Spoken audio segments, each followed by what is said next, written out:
he didn't fire at them, but he fired like up, not towards any people, to kind of say like scat, you know, stop. And then say like, oh, help me out, but so that that's he the started firing at the people. Home of Nathaniel Hawthorne. We should get a video of that. So that he started.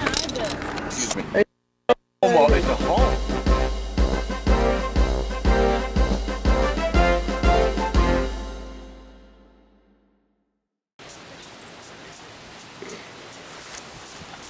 This is really pretty, guys. Well, it said Emerson wrote his essay, Nature, from the top. Oh, I can see it.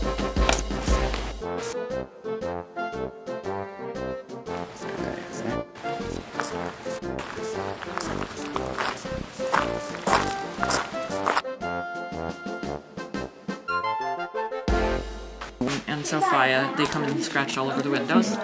And he left the House of Seven Gables, which we also visited. Yeah, that's later. Oh, it's later? Oh, yeah. Okay. He first lived here. Yeah. Okay. This is the place that you know, the piggybacking goes on. Then he spins off to that. Oh, okay. Even though he was born over there, actually. Right.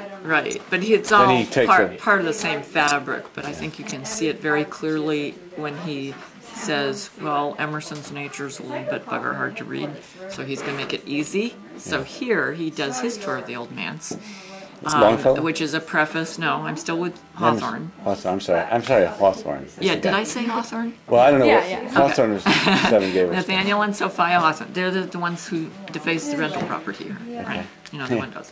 Okay, so he's here on a 3-year honeymoon, and writing up a storm, including his second collection of short stories, Mosses from an Old Manse. Okay. And the preface to that, The Old Manse, is his follow-up to Nature, and where he makes it really easy and fun for us to read. You know, that's the same bottom line. Okay, that's his tour of the manse. It's mostly a landscape tour. Awesome. Okay.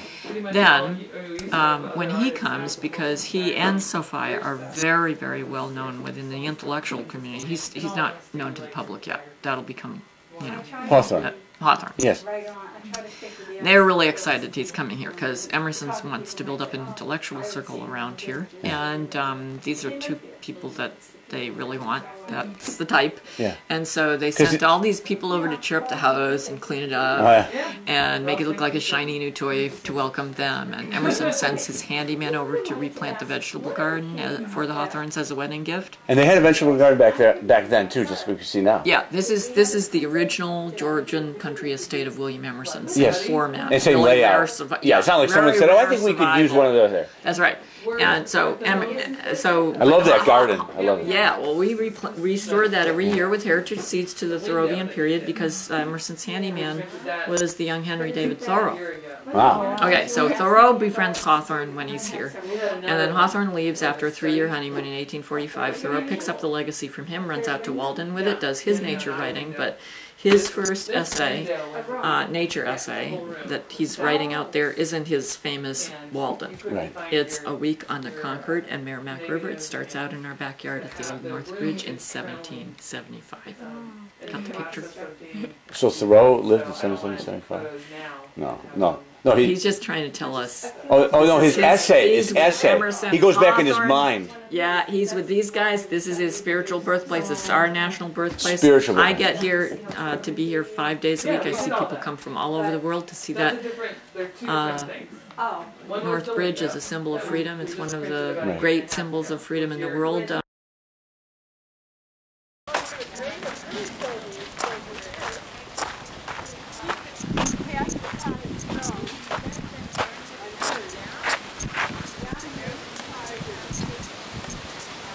I want everybody to read this right here. Could everybody at the same time read this for you? For the camera? Yeah. Here on the everybody, 19th 1, 2, 3. of April, 1770, And was made the first force. British on the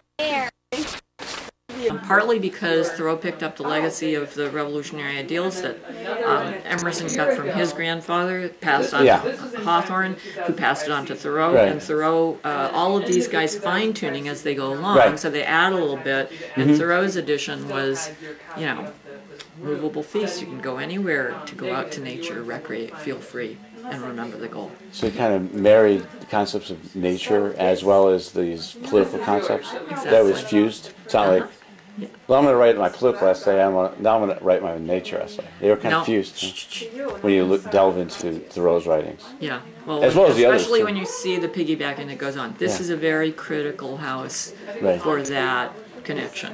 Yes. A lot of people miss it, and they don't come here. A lot of the the scholars on the Concord authors, and they kind of miss it. Yeah, it is like the singularity, point of singularity. It's like this, right here. Yeah. It's sort of like the intersection of the bridge and the river. The river being nature. I'm just thinking, and the bridge is like these civilization, mankind things. Yeah, and of course we're sitting on top of one of the most important Native American camps. Native American what? Camps. Camps. Oh, okay. Yeah, so it's very American here. Okay. Okay, and you'll see in Hawthorne, he's as he's talking about his friend Thoreau, how how much like a Native American he is. Yeah. Okay. Okay, so it's all deeply symbolic. What came out of his mouth, Emerson's, was the shot heard around the world. You know, we're talking about these famous phrases, and we got the whites of the eyes over there, the tourist guy. And then the other one you always hear, one hears, but we haven't seen yet in our tour of New England, is the only good Indian is a dead Indian. Now that kind of came out of Manifest Destiny, I think, and that kind of stuff. But what I've seen so far is, like, I think Franklin, the Latin school that he went to in Boston, they actually made a point of saying that Native Americans, Indians, should go to that school gratis. We noticed that. Excellent. With him in this this American tour of yours? Yeah, I guess. He pulled along. That's neat. Right. Yeah. And Carolyn is studying AP US history in a couple weeks. Awesome. So this is a great tour. And she's an English person too, she likes it. I actually think then you should take this tour. We'd love to. Can we also go to Plymouth today? I doubt it. You won't make it to Plymouth in time to do Plymouth. No, we just want to touch a pilgrim, as they say. Jan Berger. Jan Berger. Yeah. Thank you very much. You're welcome very much. Thanks.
Get a picture, Carolyn, everybody. I didn't get a video of you. Ben. Could you go over there one more time? Him? Yeah.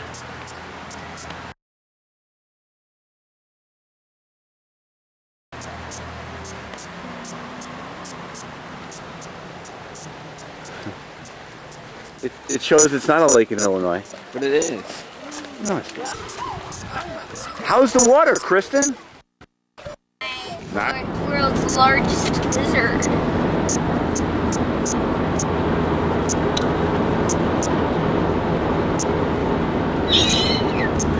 Stay the tallest building.